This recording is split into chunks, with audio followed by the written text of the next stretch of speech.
Pegawai siapa saja, lawyer kah siapa? Kalau dia kata tidak, orang asal tidak boleh klaim sebagai tuntutan tanah adat. Oke. Coba kamu katakan, kenapa? Kami penduduk yang bodoh-bodoh ini pun tahu ini bahwa kawasan ini adalah kawasan tuntutan tanah adat penduduk orang asal. Mahkamah boleh letakkan mana kami punya saman. Kita boleh lawan, bah. Tidak pun. Apa yang kami mau ialah kami mau damai, kami mau aman, kami mau hidup secara aman, dan kami dapat cari makan, bah. Kami dapat kasih makan, kami punya anak-anak, kami dapat pelihara, kami punya ibu bapak yang tua sudah ini, yang dulu pun pengusaha kawasan ini. Jadi ini ada dua elemen di sini, di mana syarikat memohon tanah tiap hantam saja di mana-mana. Itulah saya cakap, kenapa tidak apply Kampung Bauluan, Kampung Masilau, Gunung Kinabalu, itu tiada geran. Kenapa yang orang kampung klaim sebagai tanah adat dia pergi apply? Jadi selepas dia apply keluar geran, kemudian tuduh orang kampung penceroboh. Macam mana ini? Apa yang berlaku dengan undang-undang sekarang ini? Kita dituduh penceroboh, sedangkan kita orang asal tumpah tempat nenek moyang kita cari makan dari dulu sampai sekarang. Dan kami untuk perhatian semua bahwa kawasan ini ditunjukkan oleh nenek moyang kami bahwa kawasan ini adalah kami klaim sebagai kawasan tuntutan tanah adat. Yang di sebelah ini adalah kawasan syarikat. Kami tidak kacau pun. Orang kampung tidak ganggu pun kawasan syarikat, kawasan desa Ketel, Sendirian Berhad. Kami tidak ganggu pun. Kenapa kami yang ambil yang jurang-jurang ini, yang tepi-tepi, yang batu besar ini, yang tidak guna-guna sudah tanah, kemudian dirampas oleh pihak yang tidak bertanggung jawab. Ini. Jadi saya begitu terkilan lah.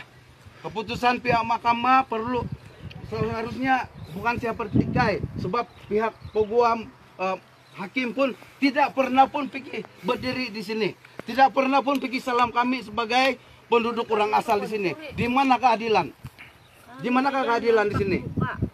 Tiba-tiba dia tengok geran di atas meja, kemudian ada pelan, kemudian dia tidak tengok kami punya geran. Kami pun ada geran. Geran kami ialah usaha Banat Lelah, usaha jalan raya kami bikin sendiri, pipe kami bikin sendiri, tebang pokok, tanam sayur untuk mencari sesuap nasi, untuk membelanja kami punya anak-anak. Kenapa? Ini kami punya persoalan. Kenapa? Dua elemen, yang satu dipertikaikan. Hak tanah adat orang asal dipertikaikan.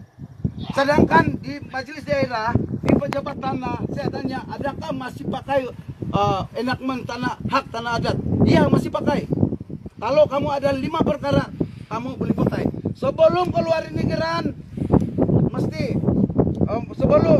kalau tiada bantahan daripada orang kampung, seharusnya syarikat tidak boleh apply dan pihak jabatan tanah tidak boleh keluarkan ini geran tanah. Jadi mana keadilan di sini? Di mana merenew tanah? Di mana pegawai tanah? Di mana pengarah tanah? Di mana ketua menteri? Di mana kerajaan negeri? Jadi di mana? Jadi inilah saya cakap, kalau tidak dibendung situasi begini, mungkin Palestin. Inilah Palestin. Jadi ini saya mohon kepada pihak-pihak yang tertentu supaya biarlah orang asal ini hidup aman damai. Biarlah kami cari makan di sini. Kami tidak mengganggu pun mana-mana syarikat yang sudah buka. Syarikat Desa Kital, Sendirian Berhad. Syarikat Desa Highland, Sendirian Berhad. Apa lagi? Desa Evergreen. Evergreen. Banyak syarikat. Ini syarikat orang kaya. Syarikat orang kaya di sini. Tanam sayur. Kami tidak ganggu. Kenapa pula kami yang diganggu? Bila nampak pembangunan yang nampak, kenapa orang kampung diganggu begini? Ini persoalan. Kenapa kita orang diganggu? Kenapa kita dianggap sebagai penceroboh? Kenapa kita dianggap sebagai pendatang haram? Tolong Kenapa share, pendatang tolong share. haram di pulau-pulau yang Sampai 10K tiada view. dokumen, kemudian bila diusir diberi penempatan, baru sebelum diusir keluar, sebelum digunakan oleh dimajukan oleh kerajaan. Tapi orang kampung seolah-olah lebih teruk daripada pendatang asing yang tiada dokumen. Di Pulau Gaya baru-baru ini pun orang asing diusir, tapi dianggap menceroboh kawasan, tapi diberi tempat, satu penempatan. Kenapa? Ini persoalan-persoalan yang perlu kita jawab bersama. Diharap pihak syarikat janganlah ganggu kami. Kami mau kerajaan negeri campur tangan. Kami mau pejabat pengarah tanah campur tangan. Kami mau DO campur tangan dalam hal ini untuk kesejahteraan kami di sini. Kami tidak mau berganjak di sini. Kami tidak mau berganjak dari tempat